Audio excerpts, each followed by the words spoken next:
Most agents lose trust with their clients in the first 5 minutes, and they never get it back. Not because they're unqualified, not because they lack knowledge, but because how they show up. Here's the real question. What's the thing that happens in those first 5 minutes that quietly changes the entire dynamic? It shifts the whole relationship. Why do sellers agree, nod, and smile, and then do the exact opposite of what you recommend? Why does pricing become a debate? Why do boundaries get tested? And why does confidence erode? The answer has nothing to do with price. It has nothing to do with price, terms, or conditions. It has everything to do with trust. Let me describe to you the moment that trust starts leaking out of the room. It's when you lead with friendliness instead of clarity. You over-explain and try to prove value. You say things like, "We can try. It's totally up to you. I just want you to be comfortable." It sounds supportive. It sounds collaborative. But to a seller under stress, you know what it sounds like? It sounds like uncertainty. And uncertainty in simple human behavior causes others to challenge authority, to challenge leadership. Here's the not so obvious truth. Sellers don't choose to test their agents because they just woke up and decided to be difficult. They test their agents because they're anxious, they're uncomfortable, they're uncertain. They're about to make a high stakes decision,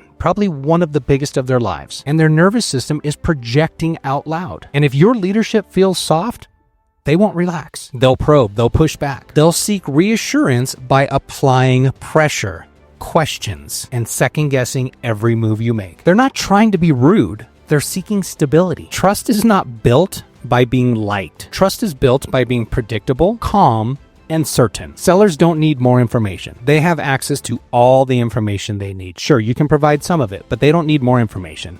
They need emotional containment. Your job is not to agree with their fear. Your job is to hold the line, hold the frame, and lead with logic when that fear shows up.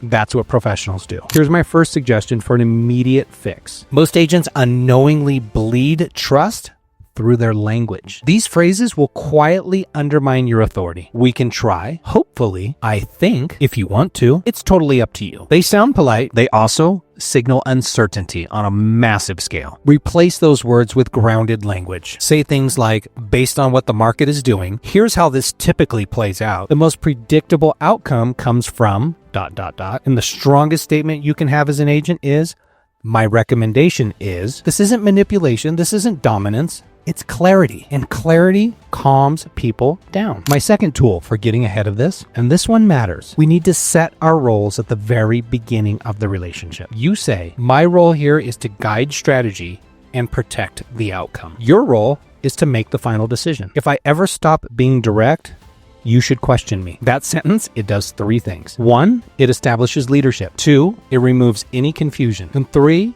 it gives the seller permission to trust you. Boundaries don't create resistance. They create certainty. My third tool, and this builds credibility, is you state the objection before they do. For example, at some point in this process, you're going to feel tempted to test the market. Almost every seller feels that way. Notice what happens? You validate their emotion. You validate their emotion without agreeing with the behavior. This signals experience, and experience earns trust faster than persuasion ever will. I've watched agents try to build and chase trust by being flexible, and then I've watched agents actually earn trust by being steady and firm. Second group gets followed. The first group, they get managed. Sellers don't want a mirror for their anxiety. They want somebody who can absorb it.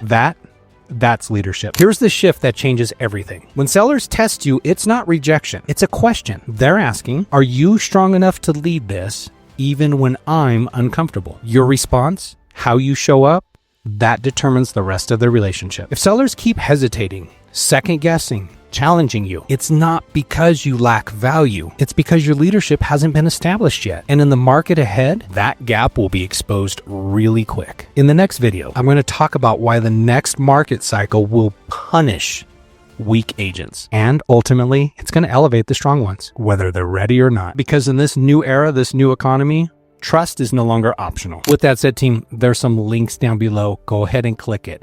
There's a couple tools, resources, systems, strategies, solutions, you name it, anything and everything to grow your business.